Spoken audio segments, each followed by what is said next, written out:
दोस्तों, क्या आप सोच सकते हैं कि एक पिकअप ट्रक की कीमत इतनी ज्यादा हो सकती है कि उसमें आप पाकिस्तान या इंडिया के किसी पॉश इलाके में 2 से 3 बड़े बंगले खरीद सकें। आज हम बात कर रहे हैं ऑटोमोटिव दुनिया के एक ऐसे बीस्ट की जिसने लग्जरी और पावर की डेफिनेशन ही बदल दी है। यह है 2026 Dodge Ram 1500 limited Longhorn. लेकिन हैरत की बात यह है कि जहां इंडिया में इसकी प्राइस तकरीबन 2 करोड़ INR के करीब है, वहां पाकिस्तान में हैवी टैक्सेस और इंपोर्ट ड्यूटीज की वजह से इसकी कीमत तकरीबन 3 गुना यानी 3 टाइम्स ज्यादा है। मेरा नाम है वसीम और आप देख रहे हैं वंस कार। आज हम इस 11 करोड़ रुपए के सवाल का जवाब ढूंढेंगे कि आखिर इस ट्रक में ऐसा क्या है जो लोग इस पर करोड़ों रुपए खर्च करने को तैयार हैं और ये गाड़ी साउथ एशिया की सड़कों पर एक चलता फिरता किला क्यों मानी जाती है। इससे पहले कि हम 2026 मॉडल की मजीद डिटेल में जाएं, इसकी लेगेसी को समझना बहुत जरूरी है। डॉज रैम का सफर 1981 में शुरू हुआ था और तब से ये ट्रक अपनी स्ट्रेंथ और ड्यूरेबिलिटी की वजह से पूरी दुनिया में मशहूर है। पहले ये डॉज ब्रांड के नीचे आता था, लेकिन 2011 के बाद रैम को एक अलग और इंडिपेंडेंट ब्रांड बना दिया गया ताकि सिर्फ ट्रक्स पर फोकस किया जा सके।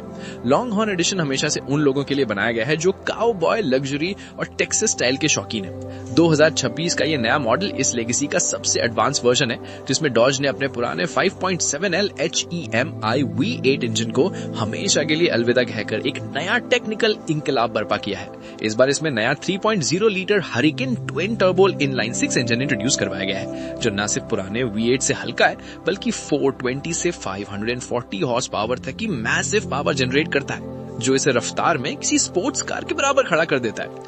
अगर हम इसकी एक्सटीरियर की बात करें तो 2026 डॉज रैम 1500 का फ्रंट डिजाइन देखकर ही बंदा हैरान रह जाता है। इसमें नया front fascia, adaptive LED headlamps और वो iconic long horn chrome grille दी गई है जो रोड पर एक गॉडजिला जैसी प्रेजेंस पैदा करती है। इस ट्रक का साइज इतना बड़ा है कि जब ये रोड पर चलता है तो बाकी गाड़ियां इसके सामने खिलौने जैसी लगती हैं। इसकी 22 इंच की पॉलिश्ड एल्यूमिनियम व्हील्स और पावर डिप्लॉयबल रनिंग बोर्ड्स इसे मजीद प्रीमियम बनाते हैं। डॉज ने इस मॉडल में एरोडायनामिक एफिशिएंसी पर भी काम किया है ताकि इतनी बड़ी गाड़ी होने के बावजूद ये हवा को चीरते हुए निकल जाए।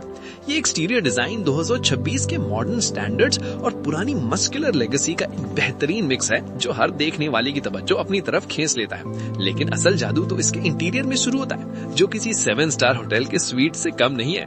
जैसे ही आप इसका दरवाजा खोलते हैं, आपको रियल वुड ट्रिम और प्रीमियम फुल ग्रेन लेदर की खुशबू आती है। लॉन्ग हॉर्न वेरिएंट में आपको 24 वे पावर एडजस्टेबल मसाजिंग सीट्स मिलती हैं, जो लंबे सफर की थकावट को चंद मिनटों में खत्म कर देती है। डैशबोर्ड पर एक मैसिव 14.5 इंच की टच स्क्रीन दी गई है जो एप्पल कारप्ले और एंड्रॉइड ऑटो के साथ आती है, जबकि पैसेंजर के लिए अलग से 10.25 इंच की स्क्रीन है ताकि वो अपना एंटरटेनमेंट खुद मैनेज कर सके। इसके अलावा 23 स्पीकर का मैकिन्टॉश ऑडियो सिस्टम गाड़ी के अंदर स्टूडियो जैसा साउंड पैदा करता है। ये इंटीरियर ट्रक नहीं बल्कि एक जलता फिरता महल है जहाँ हर डिटेल पर बारीकी से काम किया गया है ताकि आपको अल्टीमेट लग्जरी का एहसास हो। डॉज ने इस 2026 मॉडल की प्रोडक्शन को ग्लोबली काफी लिमिटेड रखा है ताकि इसकी एक्सक्लूसिविटी और डिमांड हमेशा बनी रहे। लेकिन जब हम बात करते हैं पाकिस्तान और इंडिया की, तो यहाँ की कीमतें सुनकर किसी की भी होश उड़ सकते हैं। इंडिया में इसे CBU के तौर पर इंपोर्ट करने पर 110% ड्यूटी लगती है, जिससे इसकी ऑन रोड प्राइस तकरीबन 2 करोड़ 15 लाख INR तक जाती है। लेकिन पाकिस्तान का मामला बिल्कुल अलग है। यहाँ 300% से ज्यादा कस्टम ड्यूटी, लग्जरी टैक्सेस और करंट एक्सचेंज रेट्स की वजह से इस $85,000 की गाड़ी की कीमत तकरीबन 11 करोड़ PKR को क्रॉस कर जाती है। यानी जितने में इंडिया में 3 डॉज रैम आ सकती हैं, पाकिस्तान में सिर्फ एक ही नसीब होती है। तो दोस्तों, क्या आप 11 करोड़ रुपए इस बीस्ट पर खर्च करना पसंद करेंगे? कमेंट में जरूर बताइए और मजीद ऐसी वीडियोस के लिए वंस कार को सब्सक्राइब करना मत भूलिएगा।